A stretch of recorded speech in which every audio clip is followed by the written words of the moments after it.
오늘 함께 나눌 말씀의 제목은 주님이 책임져 주십니다. 다 같이 함께 따라 합시다. 주님이 책임져 주십니다. 주님이 책임져 주십니다. 저는 스포츠를 아주 잘하지는 못하지만 너무나도 좋아합니다. 드디어 전 세계인의 축구 축제의 한마당인 2022 FIFA 카타르 월드컵이 내일부터 시작되고 있습니다. 우리나라는 목요일 밤 10시에 우루과이의 첫 시합을 하게 되지요. 지금 제 생각에는 첫 시합을 이기거나 비기게 되면 16강 진출에 교두보를 할 수 있는 가나와의 경기가 너무나도 중요하기에 28일 날 월요일 밤 10시에 이 자리에 모여서 맛있는 간식을 먹으면서 힘차게 단체 응원을 하면 어떨까 이런 생각이 듭니다. 대한민국 착착착착 이거 있잖아요. 코로나 때 우리가 하지 못했는데 그 전에는 우리가 월드컵 있을 때 했습니다. 근데 성도들이 너무 좋아하시더라고요. 와서 맛있는 간식도 먹고 또 얼굴에 몸에 이렇게 장식도 하면서 너무나 신나고 즐거운 시간을 가졌다는 기억이 납니다. 가능하면 했으면 좋겠어요. 어떠시죠? 아멘입니까? 말씀의 은혜를 받아야 되는데. 그래요. 여러분, 운동 경기만큼 사람 마음을 하나 되게 하는 것은 없습니다. 수많은 운동 경기 중에 흥미진진하고 감격적인 것은 역시 구기 운동 아니겠습니까? 그 중에서 축구는 우리나라 국기 종목이라 해도 과언이 아닙니다. 그런데 요즘 한국 축구는 월드스타 손흥민 선수가 얼굴에 부상을 입고 수술을 한 상태라 정상적으로 경기에 출전할 수 있을지 심히 염려가 되기도 합니다. 지난 20년 전 후를 한번 돌이켜봅시다. 참 세월이 많이 흘렀어요. 2002 월드컵이 20년이 되었어요. 20년이 흐른 지금까지도 그때 그 감격 기쁨을 여전히 잊을 수가 없습니다. 저는 그때 어디에서 뭐 하고 있었을까요? 20년 전에 제가 뭐 하고 있었을 것 같아요? 저는 그때 주님의 부르심을 받고 직장을 내려놓고 신학대학원에 들어가서 공부하고 있을 때입니다. 신학대학원에서 공부를 하고 있었는데 이 월드컵도 신학생들은 비켜가지를 못했어요. 그래서 월드컵이 열릴 때 그 강당에서 다 모여서 응원을 하고 그러고 나서 승리하니까 그냥 스크럼을 짜고 꼭 나와가지고 그 장신대가 어디 있냐면 광나루에 있어요. 근데 어디까지 갔냐면 건대 앞까지 갔어요. 건대 앞까지 가가지고 신나게 대한민국을 외치고 환호성을 지르고 그랬던 기억이 지금 새록새록 납니다. 얼마나 신나고 좋았던지. 제가 40이 넘은 나이에 젊은 친구들하고 그러고 있었다는 거 아닙니까? 참 신나고 좋았어요. 2002년이 20년이 훌쩍 지났음에도 불구하고 그때가 좋았는데 이런 생각이 참 듭니다. 그 당시에 우리 대한민국의 감독은 히딩크 감독이었어요. 히동구. 그 히딩크 감독에 대한 향수가 우리는 여전히 있습니다. 근데 축구 선수들도 국가대표 선수들도 히딩크 감독을 참 좋아했어요. 왜 좋아하냐고 물어봤더니 이렇게 말을 합디다. 한 번 선수를 믿으면 끝까지 믿어준다는 겁니다. 한 번 믿은 선수는 조금 실수하고 잘못해도 끝까지 믿어주는 감독이 히딩크 감독이었대요. 이탈리아의 경기에서 안정환이 페널티킥을 실축했습니다. 얼마나 끔찍한 일이 벌어졌습니까? 16강전에서 페널티킥을 실축한다는 건 있을 수 없는 겁니다. 그런데 그럼에도 불구하고 그를 교체하지 않고 끝까지 뛰게 합니다. 그리고 마침내 연장전에서 골든골을 터뜨리죠. 그리고 반지 키스를 하는 장면을 우리가 기억합니다. 안정환 선수가 나중에 인터뷰를 할 때 이렇게 말합니다. 만약 그때 감독님이 저를 교체했더라면 저는 평생 동안 그 실수를 잊지 못하고 괴로워했을 것입니다. 그런데 끝까지 저에게 기회를 주셔서 골든골을 넣게 해주신 것에 대해서 진심으로 감사드립니다. 히딩크 감독의 이 선수에 대한 믿음이 온전히 있었기에 가능했던 겁니다. 제가 이 말씀을 왜 드리냐면 오늘 말씀도 그런 맥락에서 우리가 좀 이해했으면 좋겠어요. 여러분 그 마가복음은 16장까지로 돼 있어요. 마가복음이 16장 짧은 장인데 그 중에서도 16장 8절까지 보고 9절까지 보게 되면 조금 내용이 달라짐을 느끼게 됩니다. 근데 8절까지 끝나지 않고 9절부터 20절까지 말씀이 계속 이어지고 있는 이유를 보게 되니까 어떤 생각이 저는 드냐면 한 번 믿으면 끝까지 믿어주는 것, 그래서 이 말씀이 생겼다. 저는 그렇게 생각합니다. 여러분 그 성경 한번 볼까요? 마가복음 16장 보면 우리가 성경을 볼 때 좀 집중해서 볼 필요가 있는데 16장 8절까지 하고 9절부터 20절까지를 보게 되면 괄호가 쳐져 있어요. 여러분 성경책은 어떠세요? 쳐져 있죠? 대괄호든 소괄호든 쳐 있습니다. 만약 안 쳐져 있으면 성경책 아닙니다. 그러니까 성경책 보면 분명히 괄호가 쳐져 있어요. 이 괄호가 쳐져 있다는 내용은 무슨 의미입니까? 어떤 뜻이 있는 거죠? 왜 괄호가 쳐져 있습니까? 이 성경책은 나중에 기록됐다는 겁니다. 처음 성경이 제정됐을 때, 신구약 성경이 제정됐을 때 그때는 없던 말씀이에요. 근데 나중에 사본을 발견했는데 이 말씀은 꼭 들어가야 되기 때문에 그래서 나중에 추가된 겁니다. 여러분들 성경을 보게 되면 구약 성경도 그렇고요. 신약 성경도 보면 갑자기 가루가 쳐져 있는 부분을 발견하게 됩니다. 그것은 어떤 의미냐? 나중에 기록된 것이다. 근데 없어서는 안 될 말씀이기에 그래서 들어간 겁니다. 그렇다는 얘기는 마가복음의 핵심은 바로 16장 9절부터 20절까지 있다. 이렇게 말씀드릴 수 있는 겁니다.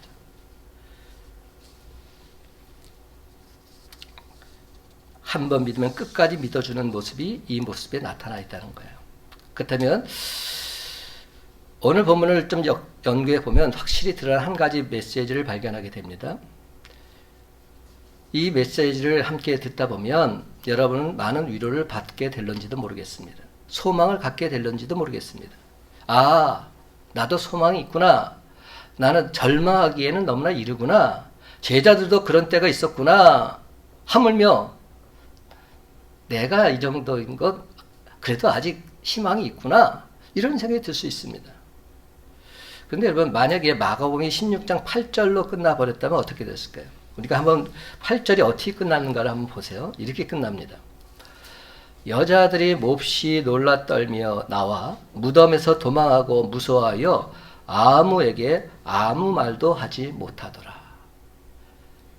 예수님께서 부활하셨다는 말을 들었는데 여자들이 무서워서 놀라 떨면서 도망하고 있습니다. 그리고 예수님 부활하셨다는 말 아예 하지도 못하고 있습니다. 이게 성경이 끝난 모습이에요. 마가복음이 이렇게 끝났다면 여러분 이 말씀의 은혜가 됩니까? 아니 이게 무슨 성경입니까? 성경이 이렇게 끝나면 안 되잖아요. 근데 감사하게도 9절부터 20절까지 말씀이 추가로 발견이 되었다는 겁니다. 그러니까 이 9절부터 20절까지 말씀은 참 귀하고 복된 말씀인 것이죠. 많은 사람들이 신앙생활이 어렵고 힘들 때 만약 8절로 끝났다면 전혀 위로를 받지 못했을 겁니다. 마치 안정훈 선수가 골든골을 넣을 기회가 사라지는 것처럼 예수님의 제자들은 평생 동안 괴로운 나날들을 보내야 했을 것입니다. 그러나 오늘 이 시간 저는 우리 주님께 찬양과 경배를 돌리지 않을 수 없습니다. 예수님께서는 문제투성이 실수투성이인 당신의 제자들에게 끝까지 기회를 주심으로 신앙의 골든골을 넣게 해 주셨기 때문입니다. 신앙의 골든골, 승리의 골든골을 넣게 해 주신 겁니다. 오늘 본문에서 우리는 제자들의 신앙을 회복시켜 주시기 위해서 끝없이 찾아다니신 예수님의 모습을 보게 됩니다. 먼저는 막달라 마리아를 제자들에게 보내셔서 그들의 신앙을 회복시켜 주시려고 했습니다.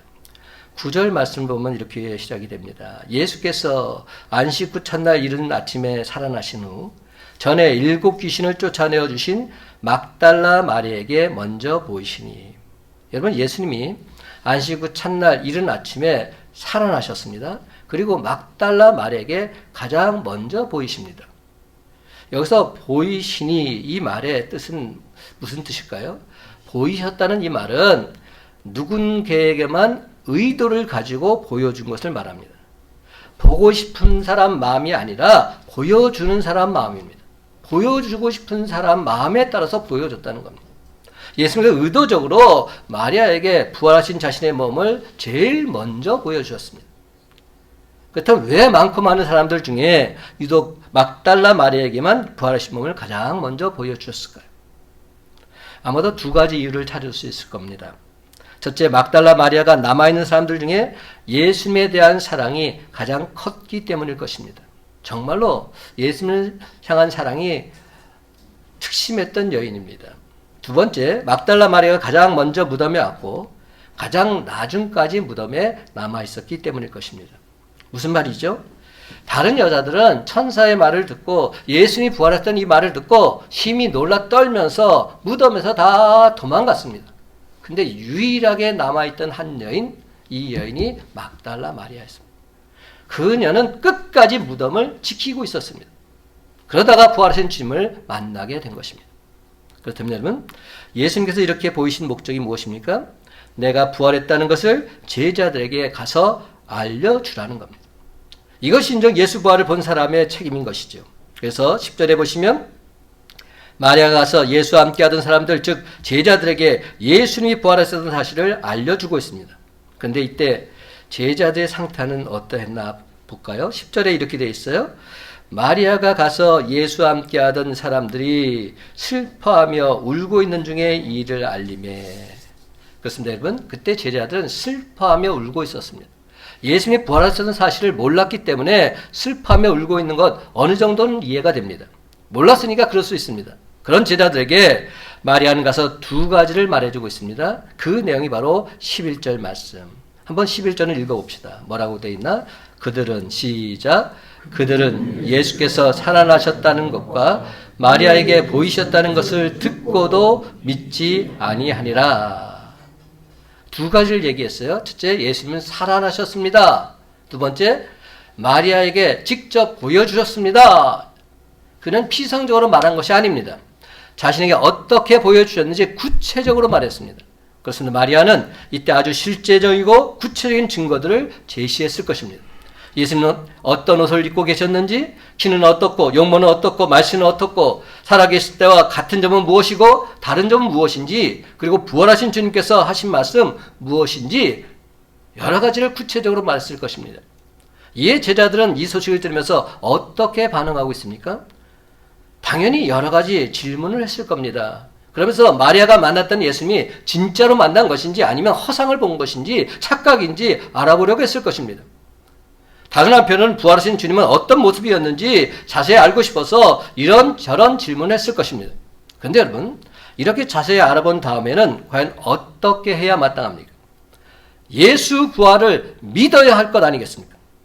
알고 싶은 것 다 알아보았습니다. 묻고 싶은 것 다 물어봤습니다. 그래서 모든 궁금증 다 풀렸습니다. 예수님을 직접 뵙지만 않았지 예수님이 부활했다는 사실을 충분히 증명이 되었습니다. 그런데도 그들은 어떻게 했습니까? 11절 하반절 이렇게 말합니다. 듣고도 믿지 아니하니라. 듣고도 믿지 않았다는 겁니다. 다 듣고 나서도 믿지 않았습니다. 여러분, 듣고도 믿지 않았다는 표현에서 무엇을 할 수 있습니까? 믿을 수 있는데도 믿지 않았다는 겁니다. 참으로 답답한 노릇입니다. 그런데도 우리 주님은 포기하지 않으시고 2번째 시도를 하고 계십니다. 2번째 시도한 내용이 12절과 13절 내용인데 12절과 13절도 한번 읽어볼까요? 12절 13절 함께 있습니다. 시작. 그 후에 그들 중 2사람이 걸어서 시골로 갈 때 예수께서 다른 모양으로 그들에게 나타나시니 2사람이 가서 남은 제자들에게 알리었을 때 역시 믿지 아니하니라. 아멘. 12절과 13절 말씀, 2일 후에 제자들 두 사람이 걸어서 시골로 내려갔습니다. 가는데 예수님께서 다른 모양으로 그들에게 나타나셨다 성경은 기록합니다. 다른 모양. 다른 모양이 뭐죠? 예수님께서 살아생전에 계신 모습과 부활하신 후의 모습이 달랐다는 겁니다. 제가 지난번 변화산 얘기할 때도 말씀을 드렸습니다. 누가복음 24장 13절 이하에 보면 이 내용이 지금 12절 13절 내용이 자세히 언급되어 있습니다. 이들은 엠마오로 내려가는 두 제자였습니다. 막달라 마을을 통해서 예수님이 부활했다는 소식을 들었는데 믿지 않았습니다. 너무나도 실망한 나머지 사역이고 부르심이고 뭐고 다 포기하고 고향으로 내려가고 있었던 겁니다. 그런데 예수님께서 이 사람들 찾아 나서서 만나주고 계십니다. 그리고는 그들이 가는 길에 동행해 주고 계십니다. 친히 시골로 같이 가주시면서 그들과 대화를 나누면서 함께 해주고 계십니다. 그 결과 급기야 두 제자의 믿음이 회복되고 있습니다. 냉랭했던 가슴이 불붙듯이 뜨거워지고 있습니다. 누가복음 24장 31절에서 33절 말씀 제가 읽어볼게요. 그들의 눈이 밝아져 그인 줄 알아보더니 예수는 그들에게 보이지 아니하시는지라. 그들이 서로 말하되 길에서 우리에게 말씀하시고 우리에게 성경을 풀어주실 때 우리 속에서 마음이 뜨겁지 아니하더냐 하고 곧 그때로 일어나 예루살렘에 돌아가 보니 예수님께서는 친히 동행하시면서 성경을 풀어주시고 냉랭한 마음을 뜨겁게 해주셨습니다. 그래서 다시금 하나님을 향한 열정이 타오르게 해주셨습니다. 고향으로 향하던 발걸음을 돌려서 곧바로 예루살렘으로 올라가도록 만들어주셨습니다. 그렇습니다, 여러분. 부활하신 주님께서 하신 일이 무엇인지를 다 알게 되면 참으로 은혜가 되지 않을 수 없습니다. 부활하신 주님은 낙심한 제자들을 찾아다니셨던 겁니다. 그들과 함께 시간을 보내고 그들의 믿음 없음을 고쳐주셨습니다. 요즘 말로 하자면 제자들 일일이 신방하고 다니셨던 겁니다. 사랑하는 성도 여러분, 여러분이 만약 죽었다가 다시 살아난다면 여러분 무엇을 가장 먼저 아시겠습니까? 내가 다시 살아났다는 것을 사랑하는 가족에게 제일 먼저 알려주고 싶지 않았을까요? 예수님이라고 해서 왜 가족이 보고 싶지 않으셨겠습니까? 다른 사람 몰라도 십자가에서 처참하게 못 박혀 죽는 아들을 보면서 안타까워하시던 어머니 마리아의 모습 너무나도 보고 싶었을 것입니다. 어머니 보십시오. 저는 이렇게 살아났습니다. 이제 아무런 걱정하지 마시고 울지 마시고 편안히 쉬십시오. 어머니, 아들 예수가 살아났습니다. 이렇게 말하면서 자신의 몸을 왜 보여주고 싶지 않으셨겠습니까? 이 땅에 40일밖에 있을 수 없는 기간 동안 해야 할 일, 만날 사람들이 왜 없었겠습니까? 그런 예수님께서 그 귀한 시간을 쪼개서 지금 제자들을 일일이 만나주고 계신 겁니다. 이는 낙심한 제자들의 믿음을 다시금 회복시켜 주시기 위함이었습니다. 13절을 보면 두 제자는 자기들이 부활하신 주님을 만났다는 사실을 깨닫고 뜨거운 마음으로 예루살렘에 가서 모여있는 제자들에게 이렇게 말하고 있습니다. 예수님께서 살아나셨습니다. 우리가 부활하신 주님을 만났습니다. 부활하신 주님이 우리에게 성경을 풀어주시고 다시 우리 가슴에 불을 지펴주셨습니다. 얼마 전까지는 이 두 사람도 막달라 마리아의 말을 믿지 않았습니다. 예수님의 부활을 인정하지 않았습니다. 그런데 이들을 찾아서 회복시켜 주시려는 예수님의 신방 결과 뜨거운 마음이 되살아나서 부활의 증인이 된 것입니다. 그런데 여러분, 더 이상한 모습은 두 제자의 말을 들은 다른 제자들의 반응입니다. 여전히 싸늘한 겁니다. 13절은 이렇게 말하고 있습니다. 두 사람이 가서 남은 제자들에게 알렸으되 역시 믿지 아니하니라. 역시 믿지 아니하니라. 엠마로 가던 두 제자가 돌아와서 말했음에도 역시 믿지 않았습니다. 여러분, 어떻게 이럴 수 있습니까? 마치 안 믿기로 작정한 사람들 같습니다. 참 어지간히도 믿음 없는 사람들입니다. 부활 증인이 한둘이 아닌데도 말입니다. 마리아의 증거는 못 믿는다 해도 제자들의 증거는 믿을 수 있지 않겠습니까? 성경까지 풀어주지 않았습니까? 그랬으면 믿어야 되는데 그들은 믿지 않았습니다. 그런데도 예수님은 당신의 제자들을 끝까지 포기하지 않으십니다. 그들을 다시금 찾아오십니다. 14절 상반절에 이렇게 기록됩니다. 그 후에 11 제자가 음식 먹을 때 예수께서 그들에게 나타나사. 그렇습니다. 이번에는 전체가 모여있는 그 자리에 다시금 찾아오신 겁니다. 적어도 오늘 본문에서만 3번째 찾아오십니다. 말로 해서는 안 믿으니까 안 보면 안 믿으니까, 사람 보내도 안 믿으니까 이제는 직접 보여주시려고 찾아오신 것입니다. 찾아오셔서는 예수님께서 제자들을 꾸짖고 계십니다. 그들의 믿음 없는 것과 마음이 완악한 것을 꾸짖고 계십니다. 왜냐하면 도무지 믿을 만한 이유가 없어서 그들이 못 믿은 것이 아니기 때문에. 사랑하는 성도님은 그들이 믿고자 하는 마음만 있었다면 얼마든지 믿을 수 있었습니다. 증인도 여럿입니다. 그런데도 그들은 안 믿었습니다. 안 믿었단 말입니다. 그렇다면 이는 마음이 완악하다고밖에 말할 수 없습니다. 마음이 완악하지 않고는 이렇게 안 믿을 수 있습니까? 여러분, 제자들이 아무리 완악하다 해도 이렇게까지 완악할 수 있단 말입니까? 예수님을 모르는 사람도 아니지 않습니까? 예수님의 능력을 모르는 것도 아니지 않습니까? 살아계실 때 예수님께서 수도 없이 말씀하지 않으셨습니까? 내가 사흘 만에 다시금 살아난다고. 그 말씀대로 되었는데도 그들은 안 믿었던 것입니다. 제자들 일생을 통해서 최고로 강팍했던 시간인 것 같습니다. 그렇습니다, 여러분. 사람이 예수를 오래 믿으면 잘 믿을 것 같지만 꼭 그렇지만도 않습니다. 강팍해지고자 하면 어느 순간에 강팍해져 버립니다. 그리고 한번 강팍해지면 불신자보다 더 강팍합니다. 예수는 바로 지금 이런 강팍한 사람들을 만나고 계신 것입니다. 그런데도 오늘 본문이 우리에게 너무나도 위로가 되는 것은 15절 말씀이 이어지고 있기 때문입니다. 15절 말씀 다 같이 한 목소리로 읽기를 원합니다. 15절입니다. 시작. 또 이르시되 너희는 온 천하에 다니며 만민에게 복음을 전파하라. 아멘. 만민에게 복음을 전파하라. 참으로 귀한 말씀입니다. 근데 저는 참 이 말씀을 읽을 때 좀 황당하다 이런 느낌이 들었습니다. 좀 이해가 안 된다 이런 느낌이 들었습니다. 아니, 지금 예수님의 이 말씀이 어떻게 나올 수 있습니까? 지금 예수님께서 이럴 말씀하실 계제가 아닌 겁니다. 지금 제자들의 상태를 보면 지금 그렇게 말씀하신 상황이 아닌 겁니다. 제자들의 상태를 정말로 아신다면 지금 예수님께서 이런 얘기조차 꺼내서는 아니 되십니다. 예수님의 부활도 못 믿는 사람들입니다. 보고도 듣고도 안 믿은 사람들입니다. 이렇게 기본적인 믿음도 없는 사람들에게 예수님께서는 온 천하에 다니며 만민에게 복음을 전파하라 말씀하신 겁니다. 여러분, 지금 예수님께서 장난치고 계시는 걸까요? 아니면 농담하시는 걸까요? 아니죠. 처음 예수님의 이 말씀을 듣고서 아마도 제자들이 더 놀랐을런지도 모르겠습니다. 지금 우리 상태가 이 모양 이 꼴인데 나 자신도 추스를 수 없는 형편인데 온 천하를 다니면서 만민에게 복음을 전파하라니요. 예수님 정말이 지금 어떻게 되신 것 아닙니까? 뭐 이런 생각이 들었을 것입니다. 물론 예수님께서는 나중에 받을 성령을 생각하시고서 이렇게 말씀하신 겁니다. 그러나 바로 이것이야말로 오늘 본문을 추구한 이유 중 하나다. 저는 분명히 말씀드리고 싶습니다. 하나님께서 이 말씀을 통해서 주시는 메시지는 바로 이것입니다. 이렇게 믿음 없는 사람들도 예수님께서 회복시켜 주시고자 하시면 믿음의 자리에 올려주신다는 겁니다.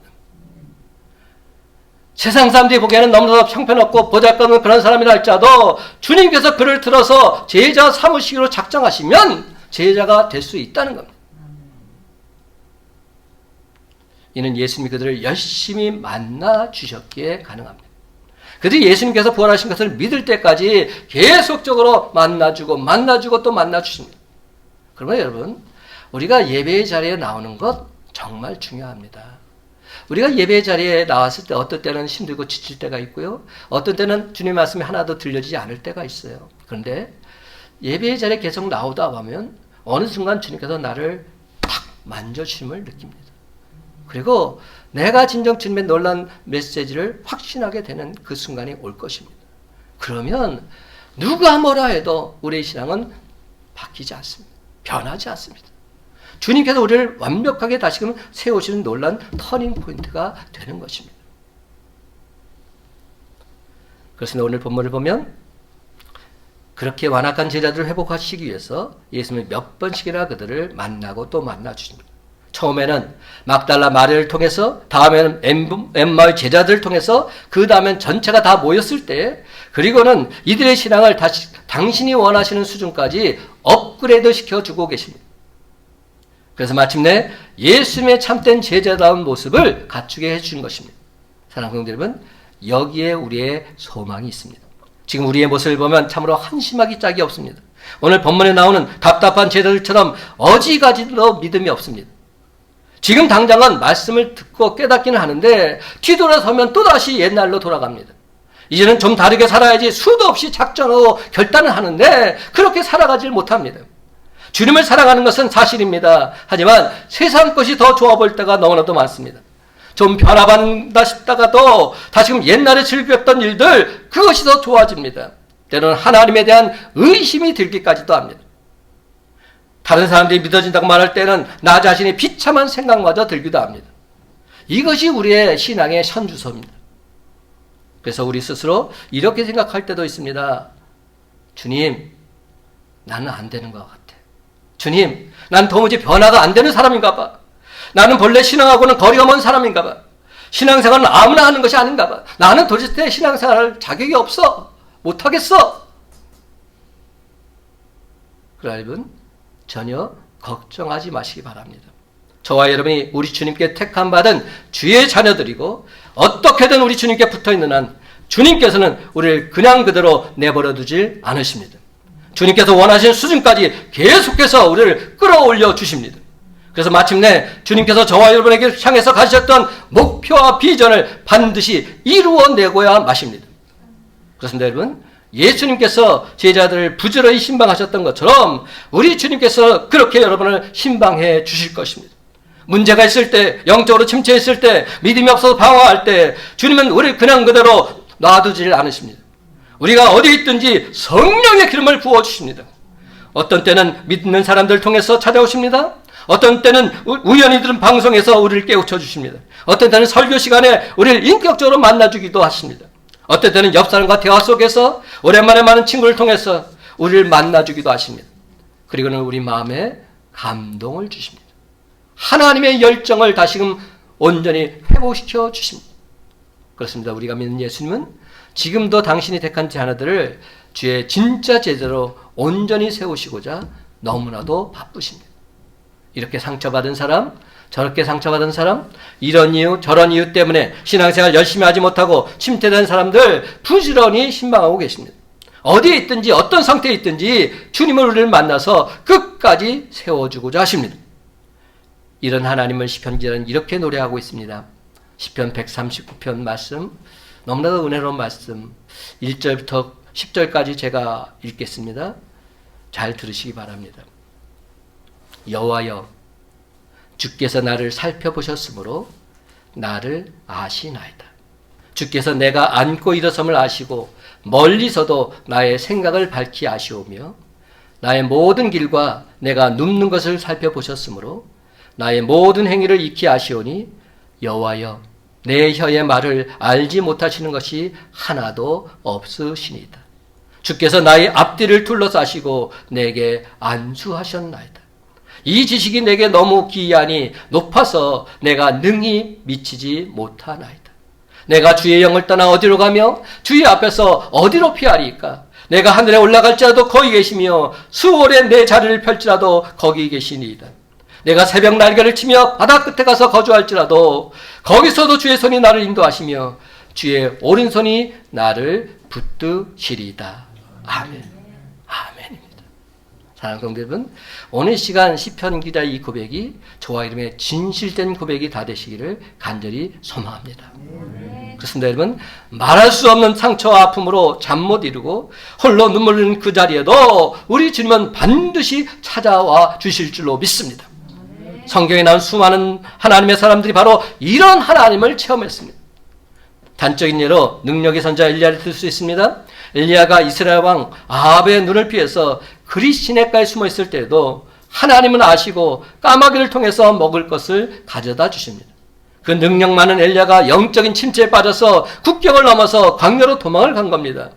그는 뭐라고 말합니까? 차라리 지금 여기서 나를 죽여달라고 지금 죽기를 청하고 있습니다. 이것이 어떻게 엘리야 선지자 입에서 나올 말입니까?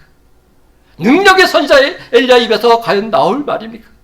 근데 우리의 모습이 이럴 수 있다는 겁니다. 차라리 날 죽여달라고. 근데 하나님은 거기에도 찾아오십니다. 세상 사람은 몰랐지만 하나님은 다 그의 마음을 알고 계셨기에 그 고독하고 황량한 강야에서 엘리야를 어떻게 찾습니까? 누가 알아주기나 합니까? 그러나 하나님은 다 알고 계십니다. 당신 자녀들에게서 언제나 눈을 돌리지 않으십니다. 바로 거기에 계십니다. 아니 저와 여러분을 잊지 않고 찾아오십니다. 그리고 일일이 만나주십니다. 그래서 하나님은 마침내 엘리야로 하여금 다시금 사명의 길, 부르심의 길을 가도록 인도해 주신 줄로 믿습니다. 그러면 여러분, 우리의 장래가 분명하고 확실하게 된 것은 내가 잘나서, 내가 잘해서 그렇게 된 것이 아닙니다. 우리와 늘 함께 하시는 예수 그리스도, 우리 주님의 전적인 은혜인 줄 믿으시기 바랍니다. 그렇습니다, 여러분. 예수님은 우리를 절대로 포기하지 않으시고 끝까지 우리를 돌보아 주십니다. 우리를 그냥 그대로 내버려 두지 않으십니다. 끝까지 찾아오셔서 회복시켜 주시고 다시금 주의 길을 가게 해 주십니다. 그러므로 어떻게 보면 우리는 주인을 잘 만난 겁니다. 주인을 잘 만난 겁니다. 우리가 아무리 개망나니 짓을 해도 주님께서 결단코 당신이 택한 자녀 외면치 않으십니다. 반드시 세워주십니다. 우린 늘 넘어지고 흔들리고 방황하고 쉽사리 찾아나지만 우리의 주인이신 예수님은 그럴 때마다 우리를 찾아오셔서 돌봐주시고 힘을 주시고 다시금 일어나 걷게 해주십니다. 사랑하는 성도 여러분, 오늘 본문의 메시지는 분명합니다. 예수님이 이렇게 믿음 없는 사람들도 이처럼 위대한 당신의 제자들로 만들어주신 그러한 분이십니다. 세계 열방을 돌아다니며 만민에게 복음을 전하는 증인의 자리에까지 이끌어주신 분이십니다. 그렇습니다, 여러분. 바로 이런 분이 우리가 믿는 예수 그리스도, 나의 구주이신 줄 믿으시기 바랍니다. 그러므로 이제 우리도 사도 바울처럼 이렇게 고백하기를 원합니다. 주님 한 분만으로 나는 만족합니다. 주님 한 분만으로 나는 충분합니다. 내 안에 예수 그리스도 우리 주님을 모셨기에 나는 모든 것을 가진 자입니다. 사랑하는 성도 여러분, 죄와 사망에서 구원해 주셨을 뿐만 아니라 영원토록 함께 하실 분이 내가 믿는 예수 그리스도 주님이실진데 늘 항상 주 안에서 기쁨과 감격 속에 살아가는 저와 여러분이 다 되시기를 간절히 소망합니다. 아멘. 고린도후서 6장 8절 하반절부터 10절 말씀, 이 말씀도 여러분 잘 들으시기 바랍니다. 사도 바울의 고백입니다. 우리는 속이는 자 같으나 참되고 무명한 자 같으나 유명한 자요, 죽은 자 같으나 보라 우리가 살아있고 징계를 받는 자 같으나 죽임을 당하지 아니하고 근심하는 자 같으나 항상 기뻐하고 가난한 자 같으나 많은 사람을 부유하게 하고 아무것도 없는 자 같으나 모든 것을 가진 자로다. 아무것도 없는 자 같으나 모든 것을 가진 자로다. 그렇습니다, 여러분. 예수 그리스도를 나의 구주로 믿고 살아가는 저와 여러분, 죄와 사망에서 구원받아 영생, 즉 영원한 생명이 예비되었을진데 이미 모든 것을 가진 자인 줄 믿으시기 바랍니다. 그렇습니다. 사도 바울에게 이와 같은 기쁨과 감격이 있었기에 그는 자신의 일생을 예수 그리스도를 위해서 기꺼이 바칠 수 있었습니다. 바로 이 기쁨과 감격이 있었기에 스데반은 돌에 맞아 죽으면서도 그의 얼굴이 천사처럼 환하게 빛날 수 있었습니다. 바로 이 기쁨과 감격이 있었기에 삭개오는 자기 재산을 다 처분해서 가난한 사람들에게 나누어 줄 수 있었습니다. 바로 이 기쁨과 감격이 있었기에 마리아는 자신이 소중히 여겼던 옥합을 아낌없이 예수님을 위해서 깨트려 버릴 수 있었습니다. 이제 말씀을 맺습니다. 사랑하는 성도 여러분, 오늘 우리에게 찾아오셔서 들려주신 이 놀라운 주님의 능력의 말씀, 이 말씀을 통해서 나를 끝까지 믿어주시고 나를 온전히 세워주시는 임마누엘 주님을 전적으로 신뢰하시기 바랍니다. 그렇습니다, 여러분. 이제부터는 저와 여러분 모두 부활하신 예수 그리스도, 지금도 나를 통해서 역사하신 바로 그 주님, 온 세상에 기쁘게 증거하며 살아가는 저와 여러분의 복된 삶이 다 되시기를 예수님의 이름으로 간절히 축원합니다.